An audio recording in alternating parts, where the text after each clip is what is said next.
हूं दीपाली राणा। आप देख रहे हैं बंधन म्यूचुअल फंड प्रेजेंट फायदेमंद फंड्स और आज के शो में हम चर्चा करेंगे कोटक के मल्टी एसेट एलोकेशन फंड की। और इसी फंड पर चर्चा करने के लिए हमारे साथ मिस्टर देवेंद्र सिंघल मौजूद हैं जो कि ईवीपी और फंड मैनेजर हैं कोटक महिंद्रा एएमसी से। देवेंद्र जी नमस्कार, स्वागत है आपका।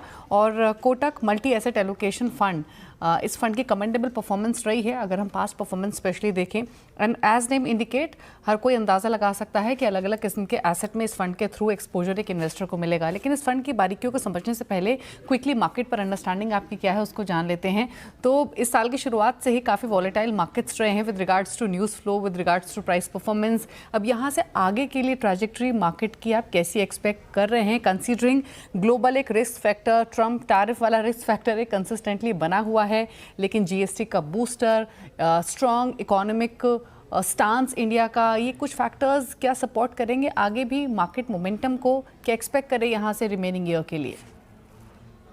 दीपाली, सबसे पहले धन्यवाद आपका इस शो में बुलाने के लिए और आपके सभी दर्शकों को नमस्कार।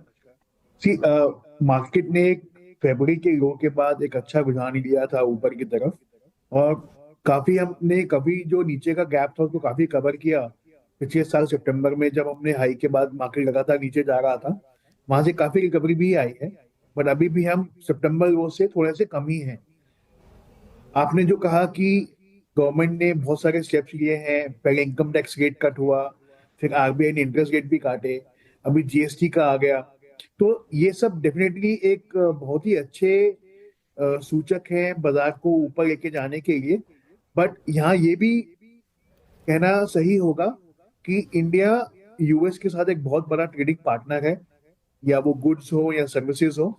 तो अगर वहां पे कुछ भी क्लैरिटी नहीं आती या वहां पे कुछ चिंता का विषय बना रहता है टैरिफ को लेके, तो वो भी मार्केट को बॉक डाउन करता है, और वो मार्केट इसीलिए ऊपर नहीं जा पा रहा है इतना जितना इतनी सारी अच्छी खबरों के बाद, इतनी सारी अच्छी न्यूज के बाद बाजार को जाना चाहिए था। हमको ये लगता है कि डोमेस्टिक में तो आपको अच्छा दिखेगा, जो कंजम्पशन है वो बढ़ना चाहिए, बट जो एक्सपोर्ट ओरिएंटेड सेक्टर है उसका डेफिनेटली अभी प्रेशर बना रहेगा जब तक ये टैरिफ का सिचुएशन ठीक नहीं हो सकता। तो I think it would take some more time for the market to react fully.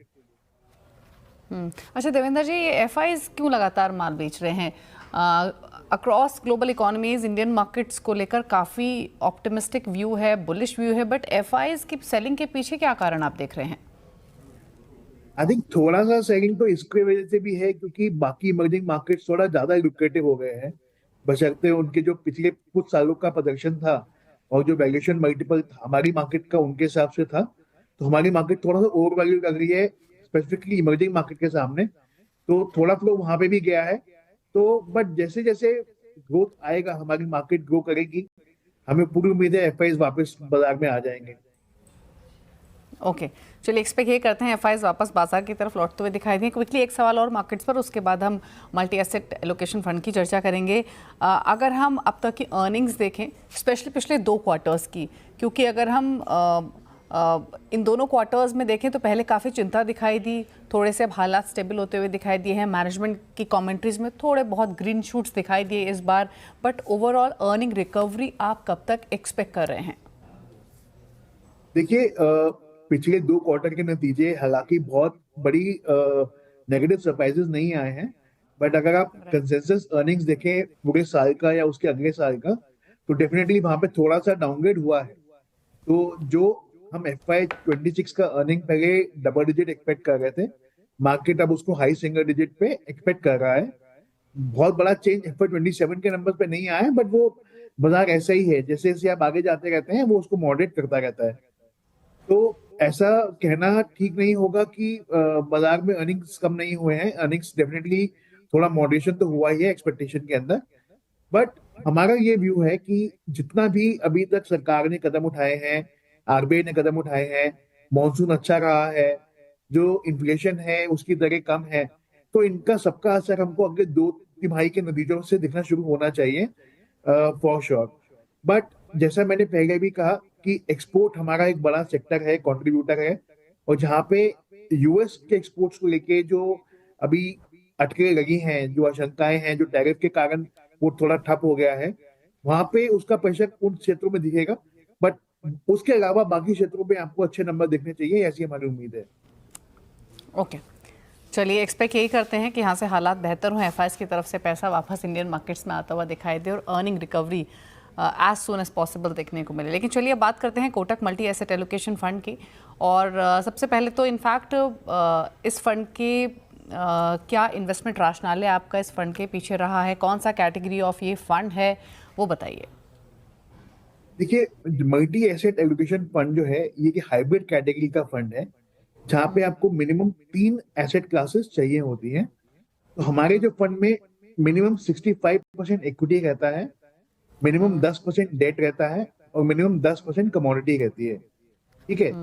बाकी का जो 15% है वो इक्विटी या equity arbitrage, debt, commodities, commodity arbitrage, REITs InvITs या इंटरनेशनल सिक्योरिटीज के अंदर हम इन्वेस्ट कर सकते हैं।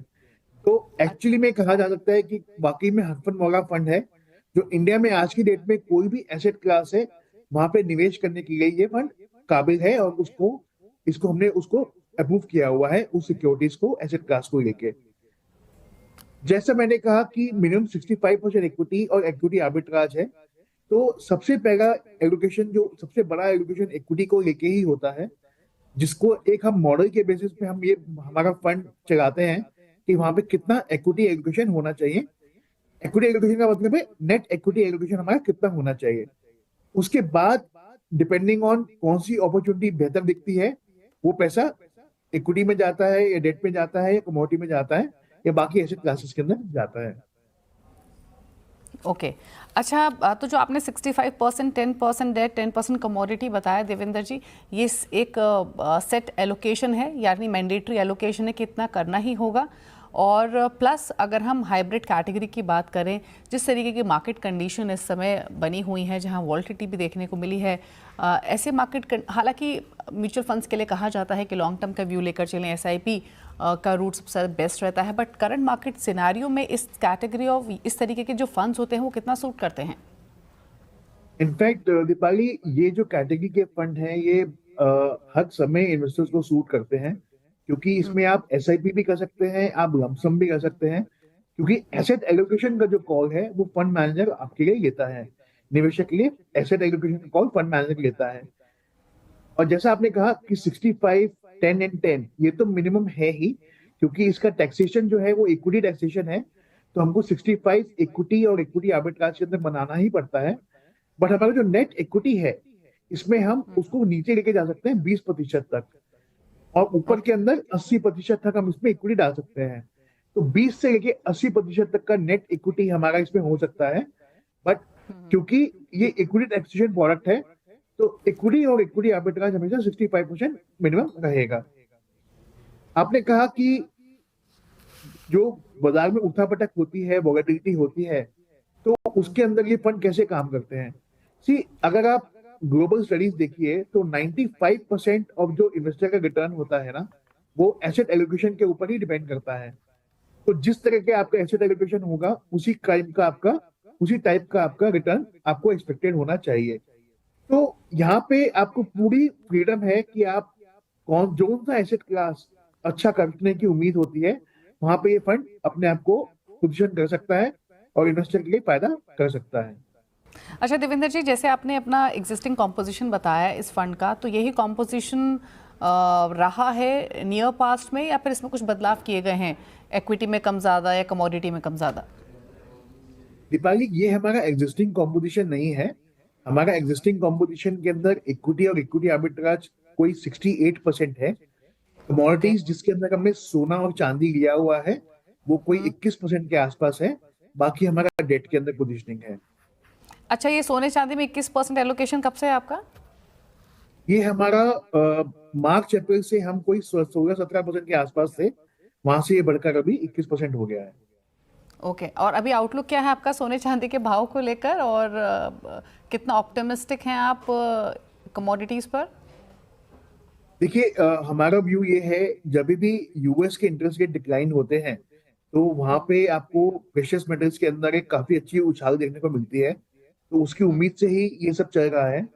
सेकेंडली, जो ग्लोबल वॉलेटिलिटी हो रहा है करेंसी में, जितना उठापटक हो रहा है, और लोगों को ये भी लगता है कि यूएस के जो टैरिफ हैं वहां से उनको क्या कहते हैं थोड़ा सा बचाव के कारण उनको करेंसी में दिखता है। तो आप देख रहे हैं बहुत सारी सॉवरेन कंट्रीज भी अपना गोल्ड और चांदी का एक्सपोजर बढ़ा रही हैं। गोल्ड का ज्यादा, चांदी का तो अभी सिर्फ 2 कंट्रीज ने ही शुरू किया है। बट उसके हिसाब से हमको लगता है कि अभी इसमें और थोड़ी सी सुदृढ़ता होनी चाहिए। ओके अच्छा, चलिए अभी इक्विटीज़ पर आते हैं। तो अभी आपने बताया जो एग्जिस्टिंग कॉम्पोजिशन है इक्विटी आर्बिट्राज इक्विटी मिलाकर वो 68% के आसपास का है। तो ये 68% जो एलोकेशन है वो किन किन पॉकेट्स में है, कहाँ आप ओवरवेट हैं, कहाँ अंडरवेट हैं? तो अभी हमारा जो ज्यादा एलोकेशन है वो consumption related service, consumption related sector में ज्यादा है। बैंकिंग में ज्यादा है, बैंकिंग फाइनेंस के अंदर। और पावर एज अ क्षेत्र के अंदर भी हमारा काफी अच्छा एक्सपोजर है। आईटी के अंदर भी हमने हाल फिलहाल के क्वार्टर्स के अंदर अपना एक्सपोजर बना के रखा है, क्योंकि हमको लगता है कि वहां पे जो वैल्यूएशंस हैं स्पेशली लार्ज कैप आईटी के अंदर काफी अच्छे हैं। तो ये क्षेत्र है जहाँ पे हमारा पोजीशन अच्छा है। कमोडिटीज के अंदर जो मेटल्स हैं वहां पे हमारी पोजीशन थोड़ी सी वीक है। ओके अच्छा, अगर हम वैल्यूएशन पॉइंट ऑफ व्यू से देखें तो ओवरऑल, क्योंकि आपने कहा कि जब मैंने शुरुआत में पूछा एफआईएस की बाइंग सेलिंग को लेकर, तब आपने कहा कि बाकी मार्केट्स के मुकाबले तो इंडियन मार्केट्स के थोड़े से महंगे शायद दिख रहे हैं एफआईएस को। आपका पॉइंट ऑफ व्यू क्या है वैल्यूएशंस के हिसाब से? कहाँ वैल्यूएशन कंफर्ट है अभी, कहाँ वैल्यूएशन ज़्यादा रिच आपको दिखाई दे रही हैं? दीपाली, अगर हम लार्ज कैप, मिड कैप या स्मॉल कैप की बात करें तो लार्ज कैप और मिड कैप अभी जो अपने हिस्टोरिक एवरेजेस से कोई 12% प्रीमियम पे कोट कर रहे हैं। यही ओके मिड कैप का जो प्रीमियम था ये एक टाइम पे 30-35% भी हो गया था। तो वहां से काफी करेक्शन हुई है, अर्निंग्स भी अच्छी हुई हैं। तो ये अपने लॉन्ग टर्म के हिसाब से 12% के प्रीमियम पे चल रहा है। बट स्मॉल कैप का जो सेगमेंट का वैल्यूएशन है वो अभी 45% प्रीमियम पे है अपने लॉन्ग टर्म एवरेज के हिसाब से। तो डेफिनेटली वो थोड़ा सा एक क्षेत्र है जहाँ पे आपको बहुत ही ध्यान से चलना है। इनफैक्ट इवन लार्ज कैप और मिड कैप के अंदर भी हमारी कोशिश वहीं पे है जहाँ पे अर्निंग्स ग्रोथ स्ट्रांग है, अर्निंग विजिबिलिटी बहुत अच्छी दिख रही है अगले कुछ क्वार्टर्स की।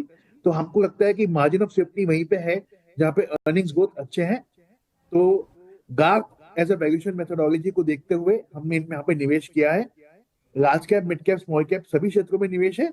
बट लार्ज कैप में ज्यादा है, मिड कैप स्मॉल कैप में थोड़ा कम है। ओके यानी आपका मानना ये है देवेंद्र जी कि large cap versus mid cap में risk reward point of view से अभी भी कंफर्ट लार्ज कैप्स के साथ ज़्यादा है और मिड कैप स्मॉल कैप में थोड़ा अभी भी सेलेक्टिव रहने की ज़रूरत है, क्या आप ये कहना चाह रहे हैं? एकदम सही। ओके अच्छा, अगर अगर आपके फंड की कॉम्पोजिशन देखें तो अभी कितना परसेंटेज एलोकेशन लार्ज कैप्स में है, कितना स्मॉल कैप, कितना मिड कैप में, और again same thing near past में क्या ये एलोकेशन चेंज हुआ है? हाँ जी। तो अगर हम जो डायरेक्शनल इक्विटी का एक्सपोजर देखते हैं तो हमारा जो 68% का एक्सपोजर है उसमें 40-42% लार्ज कैप है। बाकी का बचा हुआ आधा आधा मिड कैप स्मॉल कैप में है। यही एक्सपोजर हम अगर एक साल पहले जाते तो वहां पे मिड कैप स्मॉल कैप का एक्सपोजर थोड़ा ज्यादा था, लार्ज कैप का कम था। तो जितना भी हमारा एक्सपोजर इंक्रीमेंटली बढ़ा है वो लार्ज कैप में ही बढ़ा है पिछले 2-3 क्वार्टर से।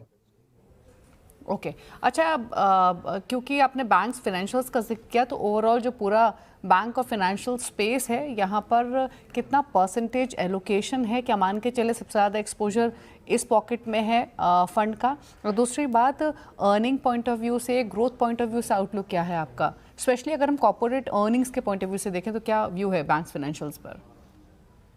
सो निश्चित तौर पे बैंकिंग एंड फाइनेंशियल सर्विसेज एक बहुत ही बड़ा वेट है उसका इंडेक्स के अंदर। तो इस पोर्टफोलियो के अंदर भी उसका एब्सोल्यूट वेट सबसे ज्यादा ही रहेगा। हमको लगता है कि जितना भी खराब नतीजे आने हैं या कमेंट्री खराब होनी है वो अगले 1-2 क्वार्टर में हो जाएगा। और FY 27 के हिसाब से अगर देखें तो हमें काफी प्रॉमिसिंग लगता है ये क्षेत्र। और वैल्यूएशन भी काफी हद तक ठीक हो गए हैं यहाँ पे। तो हमारा रुझान तो इसके ऊपर अच्छा ही है। ओके अच्छा, एक और चीज़ देवेंद्र जी आपसे जानना चाहेंगे, कंजम्पशन और कंजम्पशन अम्ब्रेला के अंडर भी बहुत सारी पॉकेट्स आती हैं।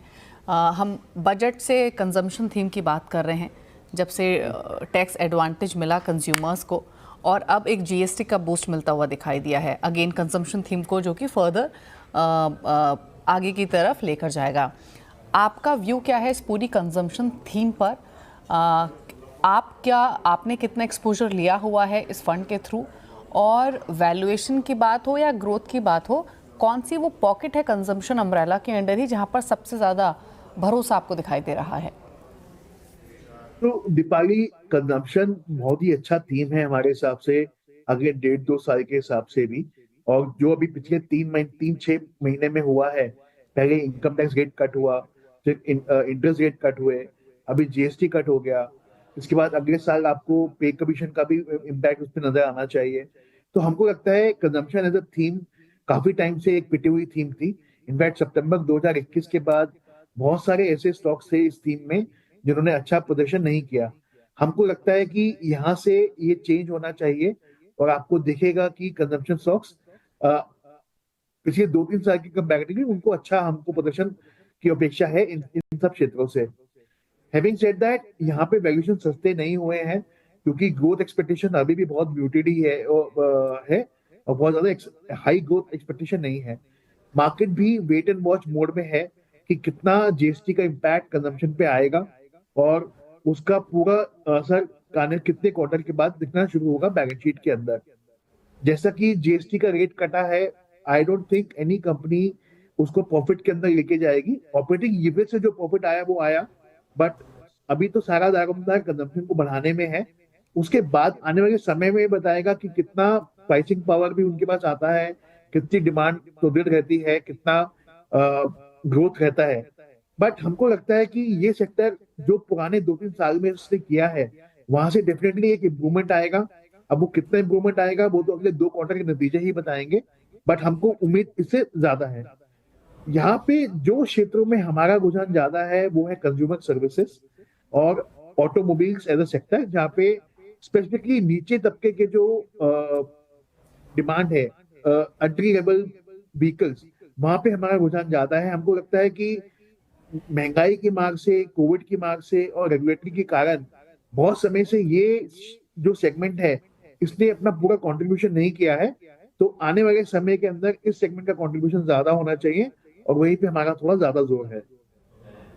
ओके, चलिए रुक रहे हैं इसी के साथ एक ब्रेक के लिए। जब लौटेंगे तो और डिटेल्स डाइव इन करेंगे इस मल्टी एसेट एलोकेशन फंड की, जानने की कोशिश करेंगे स्ट्रैटेजी क्या रहती है देवेंद्र जी की। अगर हम स्पेसिफिकली स्टॉक पिकिंग की बात करें, कितना होराइजन आपका होना चाहिए अगर आप इस फंड में एक्सपोजर ले रहे हैं, इन तमाम बातों को समझेंगे एक छोटे से ब्रेक के बाद।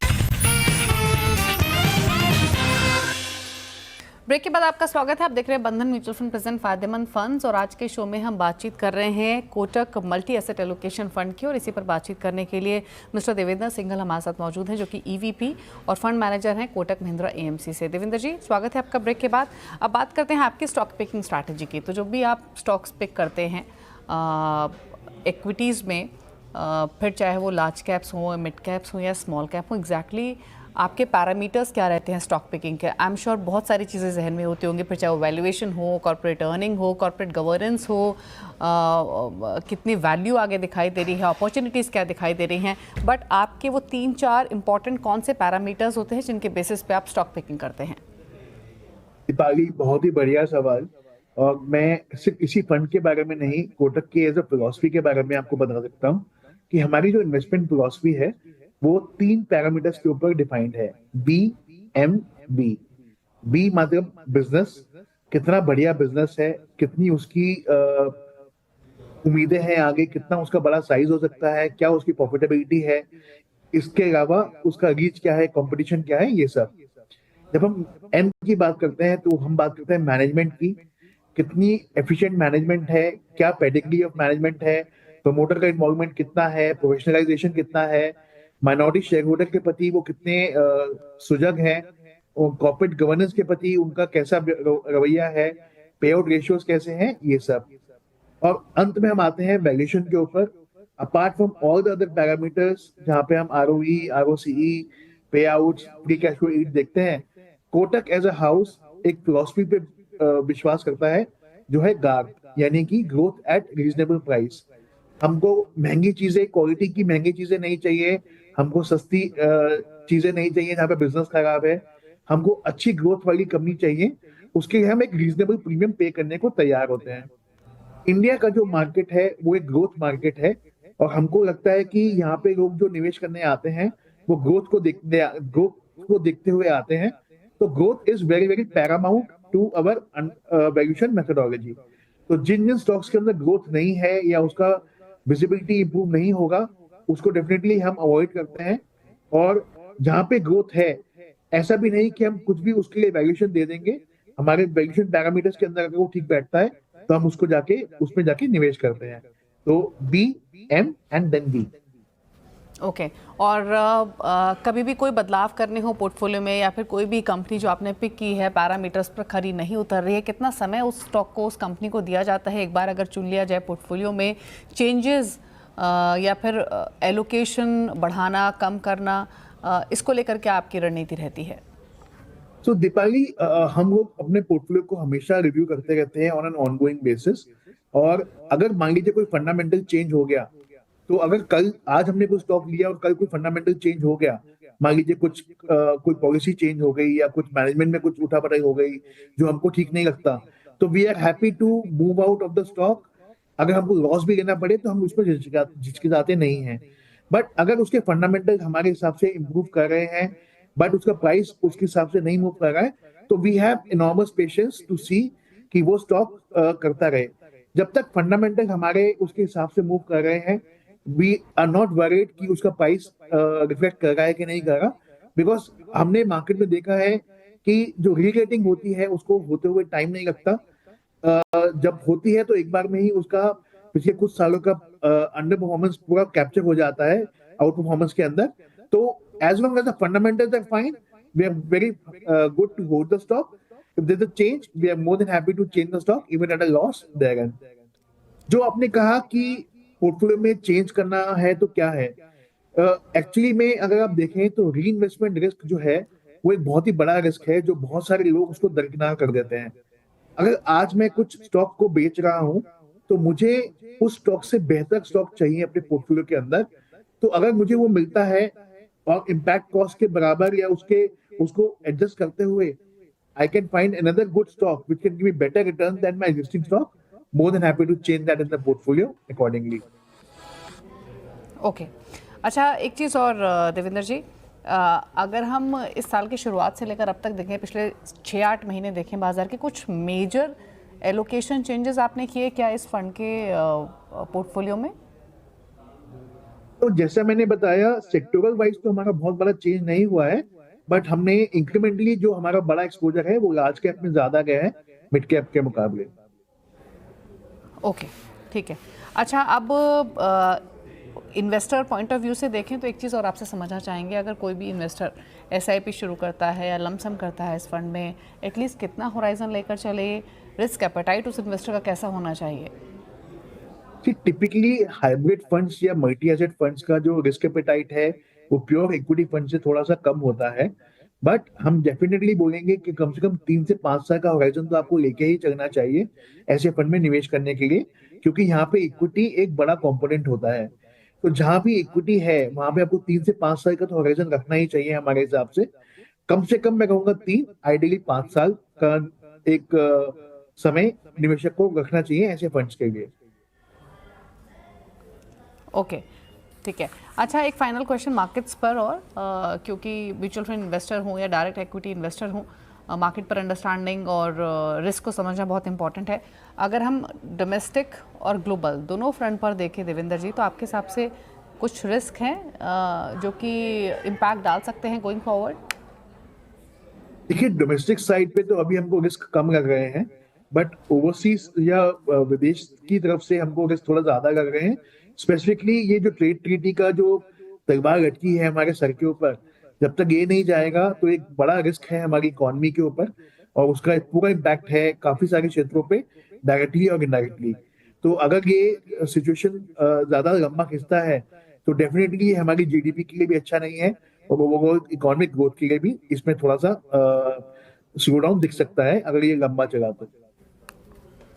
ओके तो ग्लोबल फ्रंट पर थोड़ा सा अलर्ट रहने की ज़रूरत है। डोमेस्टिकली देखें तो चीज़ें फिर भी बेहतर दिखाई दे रही हैं। अच्छा, एक फाइनल क्वेश्चन आपसे, पास्ट परफॉर्मेंस के बेसिस पे, हालांकि रिटर्न्स को प्रेडिक्ट करना डेफिनेटली ना तो सही है और ना वाजिब है, बट स्टिल किस तरीके की परफॉर्मेंस एक्सपेक्ट करें इन्वेस्टर्स आगे जाते हुए इस पर्टिकुलर फंड से? देखिए, अगर आप हिस्टोरिकली देखें तो इन फंड्स का प्रोडक्शन एक लो डबल डिजिट रिटर्न रहा है लंबे समय के लिए। बट मैं जो इंडेक्स का इसका रिटर्न का प्रदर्शन रहा है, हम जो है वो रिलेटिव परफॉर्मेंस मैनेजर्स हैं। हमारा उद्देश्य है कि जो बेंचमार्क है उसके ऊपर अल्फा जनरेट करना है। तो अल्फा जनरेट करना हमारा काम है। फंड का बेंचमार्क का रिटर्न प्रिडिक्ट करना is a very difficult task. Historically low double digit returns have been there, but आने वाले समय में क्या मार्केट का रुझान रहेगा, कितना रिटर्न आएगा, वो कहना मुश्किल है। बट हमारी पूरी कोशिश रहेगी कि मार्केट के रिटर्न के ऊपर हम आपको इसके अंदर अल्फा जनरेट करके दें। ओके, चलिए शुक्रिया देवेंद्र जी आने के लिए शो में और फंड की तमाम डिटेल्स हमारे व्यूअर्स के साथ शेयर करने के लिए, साथ ही साथ मार्केट पर अपनी अंडरस्टैंडिंग भी हमारे व्यूअर्स को बताने के लिए। Thank you so much. तो ये तो चर्चा हुई कोटक के मल्टी एसेट एलोकेशन फंड की हर पर्सपेक्टिव से। यहाँ पर डिटेल्स देवेंद्र जी ने हमारे साथ शेयर की, पर चाहे वो कंपोजिशन हो, उनकी स्ट्रैटेजी हो, या फिर किस तरीके के रिटर्न्स एक्सपेक्ट करने की बात ही क्यों ना हो। इसी के साथ फायदेमंद फंड्स में तो इतना ही। प्रैक्टिस बार भी खबरें जारी है CNBC आवाज़ पर। नमस्कार।